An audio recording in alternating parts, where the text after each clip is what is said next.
Bonjour, bonsoir, tout dépendra de laquelle vous regarderez cette vidéo. On se retrouve aujourd'hui habillée comme si c'était encore l'été, voilà, petite chemise ample, voilà, les bras à l'air alors que je suis frigorifiée, vraiment voilà, je tiens à le dire. Mais pourquoi se retrouve-t-on aujourd'hui?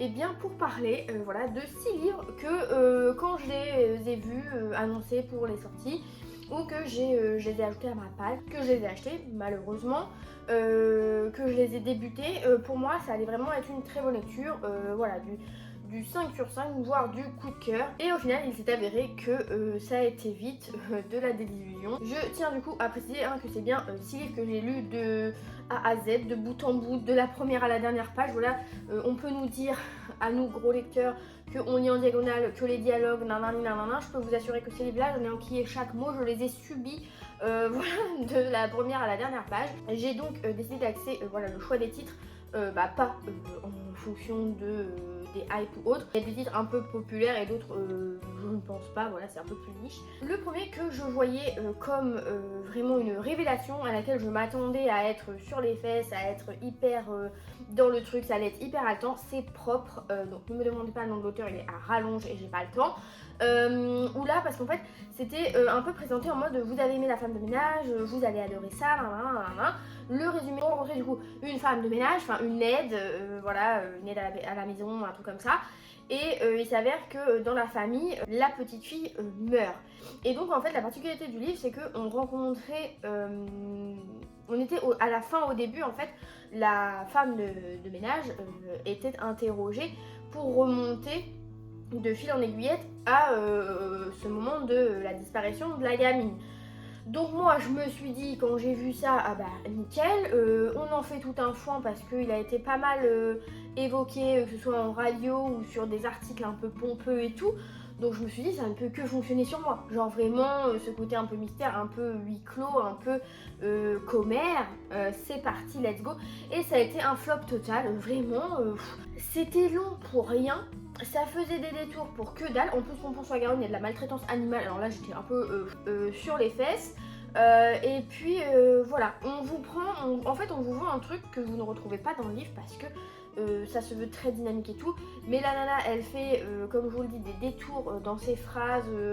Ah, peut-être que j'oublie un truc. Et puis en fait, je peux pas dire, mais en fait, je peux dire, mais on sait pas, mais nani, mais nana, madame. Vous êtes en parloir, vous êtes en interrogatoire, dites les termes. À un moment donné, la gamine, elle est morte, elle va pas revenir, dans tous les cas. Donc non, ça vraiment la grosse désillusion. La fin était pas du tout satisfaisante. Enfin, c'était pas à dire je m'ennuie tout le livre, mais la fin est resplendissante d'ingéniosité, pas du tout. Vraiment de A à Z, c'était plat, fan, ça brassait de l'air. Ensuite, alors ce livre un petit peu populaire où je m'attendais à être émue, voilà, je m'attendais vraiment à une lecture poignante parce que ça met en scène un animal, la perte d'un animal, donc ouais, moi j'ai vu Hachi, j'ai perdu des litres d'eau. Mais là, que s'est-il passé? Je ne sais pas, c'est son odeur après la pluie. Voilà, je m'attendais à chouiner et tout machin, et en fait je suis restée de marbre. J'étais vraiment déçue parce que je m'attendais à quelque chose de très poignant et tout. Alors attention, je vais peut-être spoiler, désolée, mais bon, c'est bon, il y a prescription, c'est sorti il y a plusieurs mois.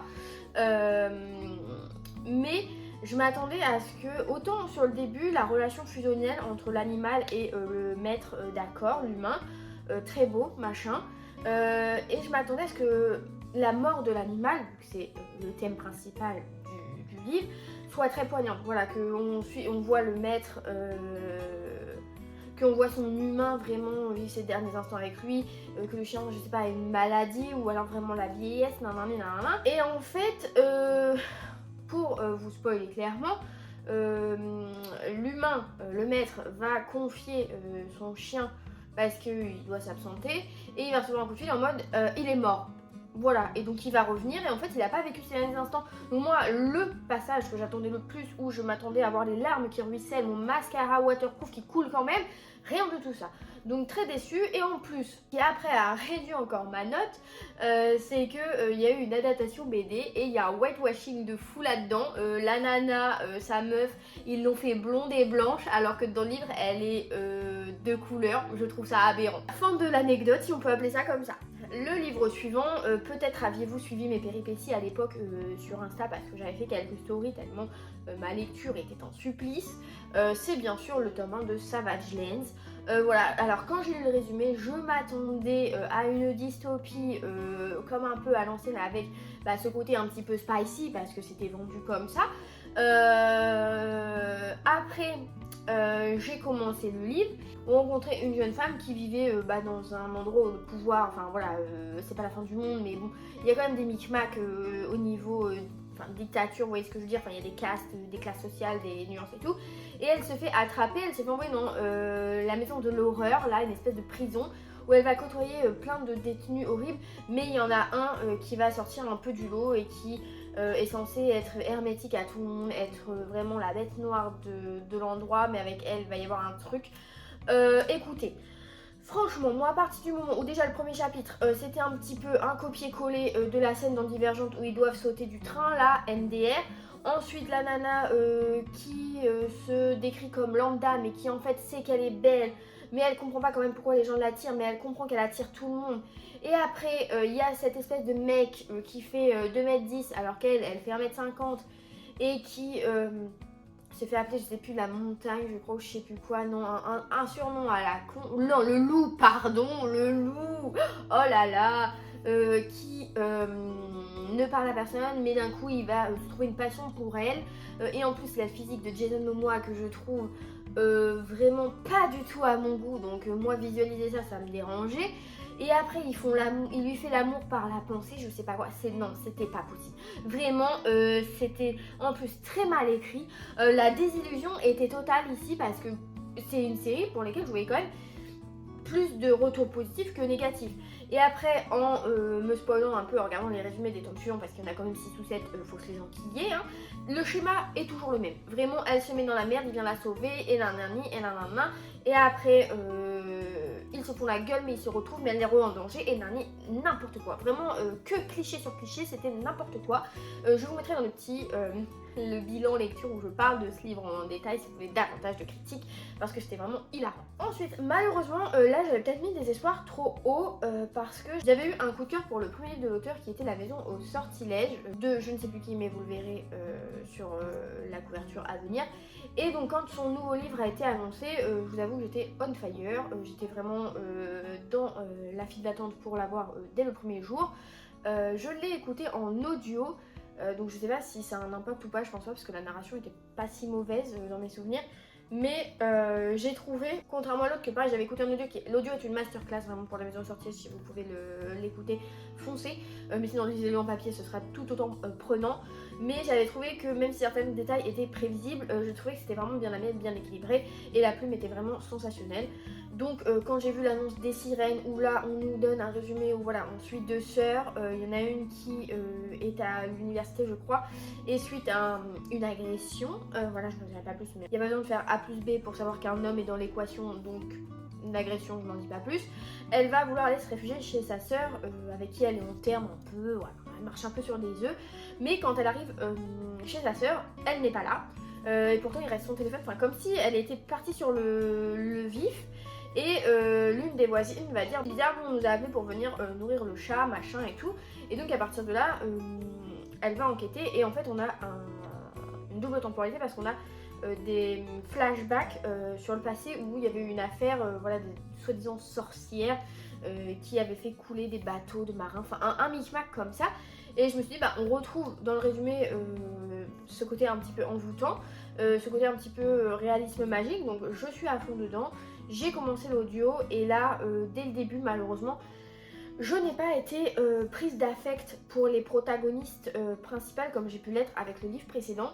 Autant la plume, j'ai retrouvé vraiment ce que j'avais aimé dans La Maison au sortilège, autant vraiment, tant avec les persos auxquels je ne me suis pas attachée, tant à l'intrigue que j'ai vu venir à 10 km et que pour le coup je n'ai pas du tout trouvé crédible.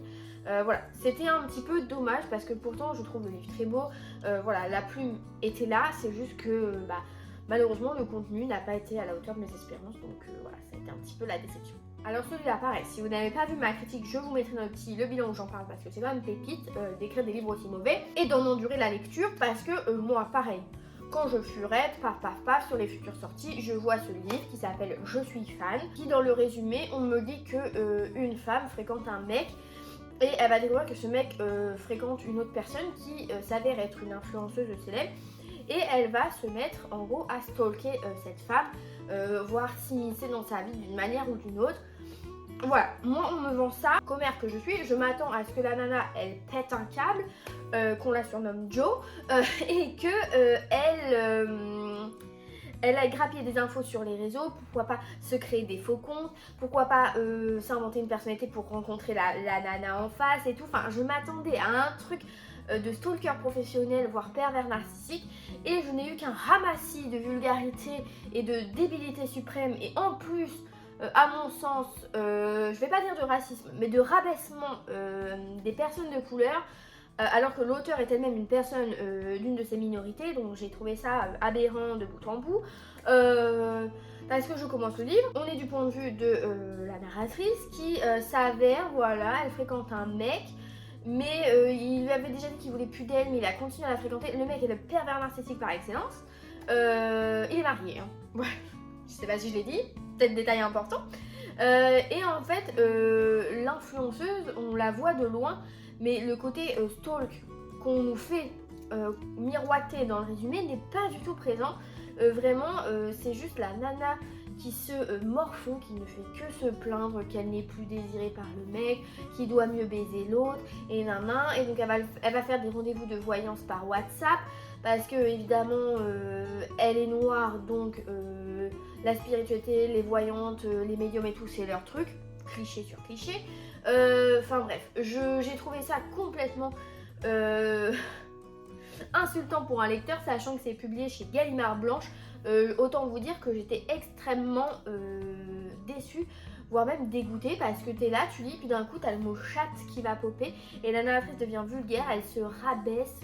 Je ne sais pas ce que l'auteur a voulu faire et passer comme message avec ce livre, mais elle aurait mieux fait de s'abstenir d'écrire. Et le dernier coup de cœur que j'ai escompté, qui n'a malheureusement pas été à la hauteur de mes attentes, alors là c'est un livre assez récent et assez populaire, c'est Rewitched ou Rewitched, je ne sais pas comment on le dit, on est français ici, voilà, les accents c'est pas notre truc.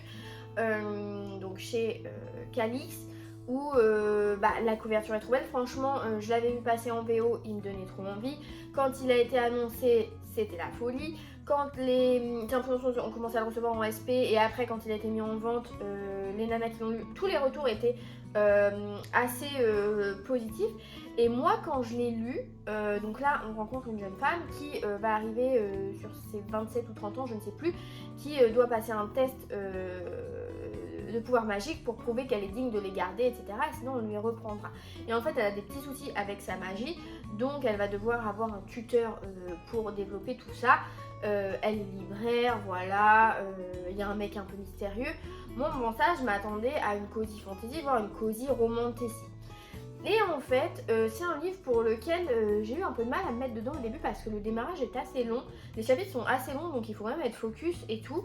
Parce qu'en fait, j'avais l'impression qu'il se passait plein de choses. Et à la fois que j'avançais pas. C'était très perturbant. Et pourtant, à ce moment-là, j'avais pas beaucoup de lecture en même temps. Donc j'étais quand même assez impliquée dans celui-là. Et je suis un peu restée sur ma faim parce qu'il se passe plein de choses. On voit notre protagoniste qui est très crédible, ça y a pas de problème, qui évolue par rapport à ses pouvoirs, sa confiance en soi, etc. Mais 2-3 fois l'auteur elle nous présente le mec, celui qui est un peu ténébreux et tout machin, et on se dit ah bah ils vont peut-être faire quelque chose et tout. Et en fait j'ai été déçue parce que la romance n'arrive jamais. Voilà, elle est survolée, il y a des sous-entendus par-ci par-là, mais c'est pas le gros de l'histoire.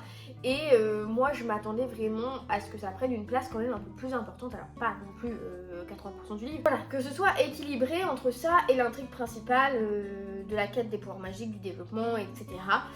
Donc je suis restée sur ma faim. Voilà, c'est là pour le coup, c'est pas la grosse déception, mais c'est plus des attentes que je me suis fixées et pour lesquelles j'ai eu un petit peu une désillusion. Et pour en avoir parlé après, que ce soit en post Insta ou en vidéo ici, c'est ce qu'on m'a dit aussi. C'est vrai que les gens auraient aimé un petit peu plus de romance, sachant qu'en plus c'est un one shot, donc on peut pas se dire, bah, pas grave, dans le tome 2, ça va un peu concrétiser, là c'est juste le slow burn, ça se met en place. Non, en fait ça arrive sans arriver. Et du coup après on en veut plus et à chaque fois qu'il y a une interaction moi j'attendais quelque chose et tout parce qu'en plus il y a vraiment une tension, ils se lancent des pics et tout et ça n'aboutit pas. Du coup bah voilà, j'étais un petit peu déçue, je suis un peu beaucoup restée sur ma faim sur celui-ci, mais ça reste quand même une bonne cozy fantasy si on l'entame et qu'on le prend comme ça c'est ok. Mais si on s'attend à une romantasy parce que dans la 4ème de couve le résumé il nous indique un petit truc, malheureusement vous ne serez pas satisfait sur ce point là. Voilà, c'est comme ça que nous arrivons à la fin de cette vidéo qui pour une fois n'est pas trop longue, non hein, j'ai réussi à aller à l'essentiel tout en étant aigrie, donc plutôt pas mal. N'hésitez pas vous à me dire si voilà il y a des livres comme ça que vous pressentiez être des coups de cœur et qui n'ont pas été du tout, ou alors que vous commenciez et puis que finalement vous avez abandonné parce que voilà vos attentes dès le début vous saviez qu'elles ne seraient pas comblées. Malheureusement ça arrive et j'aime bien constater que des fois c'est avec des titres assez populaires. J'aime bien voir quand il y a des titres qui ne font pas l'unanimité, qui ont vraiment un pour, un contre et voilà j'aime bien, en fait j'aime bien lire des avis négatifs sur certains livres que j'ai aimés parce que j'aime bien voir ce que les gens ont pu relever comme défaut pour lesquels moi je les ai pas vus, ou au contraire un livre que j'ai pas aimé et voir ce que les gens ont pu y trouver de positif et tout, parce que généralement quand je critique un livre j'essaie quand même de trouver du positif, à part pour certains de la liste là, mais sinon si vous prenez Son odeur après la pluie, oui il y avait quand même des choses positives dedans. Si vous prenez Je suis fan, il y avait rien de positif dedans, voilà, après ça dépend des goûts et des couleurs, mais voilà, je serais curieuse de savoir vous, de vos côtés, les 5 étoiles coup de cœur qui n'ont finalement pas été. J'espère en tout cas que votre mois d'octobre niveau lecture se passe bien. Écoutez, ma foi, moi je tourne le 10 octobre, j'ai lu 10 livres, je pense que je suis très bien partie et en plus je n'ai pas de grosses déceptions, j'en ai eu qu'une. Donc écoutez, pour l'instant ça va, vous voyez, vous êtes dans la confidence depuis la dernière vidéo que j'aimerais lire un livre par jour en octobre. Pour l'instant, on est pas mal, et en plus j'arrive à lire vraiment des trucs atmosphère automne, un peu on arrive sur le spooky pour certains, donc trop bien. Sur ce, je ne peux que vous souhaiter de belles lectures et vous dire à la prochaine, salut.